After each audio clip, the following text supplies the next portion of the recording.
Hello everyone, welcome to my mini blog. আমার mini ব্লগে সবাইকে স্বাগতম। আর দেখো, আমি যে 2 দিন আগে আম সত্ত্বটা দিয়েছিলাম সেটা একদম শুকিয়ে গেছে। তারপরে আমি খুব ভালোভাবে এটা কেটে নিয়েছি আর খুব সুন্দর করে উঠে গেছে। আর এটা খেতে কিন্তু খুবই ভালো হয়েছিল, কারণ টক টক মিষ্টি মিষ্টি ঝাল ঝাল হয়েছিল। আর এটা কেটে তুলতে তুলতেই পুরোটা শেষও হয়ে গিয়েছিল, অনেক টেস্ট হয়েছিল। আমি তো আরেকদিন বানাবো ভাবছি। তারপর আমি মা চলে গেলাম ক্ষেতের মধ্যে। আমাদের বাড়ির পেছনে একটা ক্ষেত ছিল, ওখানে অনেক লাউয়ের ডুগা ছিল। তো সেখান থেকে লাউয়ের ডুগা পাড়ার জন্য গিয়েছিলাম। আর এখানে কিন্তু অনেকগুলো ডুগা ছিল।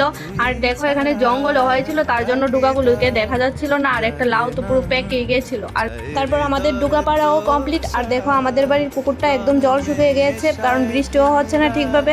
তারপর বোন বসে পড়লো ডুগা কাটার জন্য। আর মা দেখো এগুলো দিয়ে বানাচ্ছিল বড়া। আর এগুলো আমার নামটা ঠিক মনে নেই, কিন্তু সবাই তো এগুলোকে চিনোই। তো এগুলো দিয়ে মা মুচমুচে করে বড়া বানিয়ে নিল। আর খেতে কিন্তু খুব দারুণ হয়।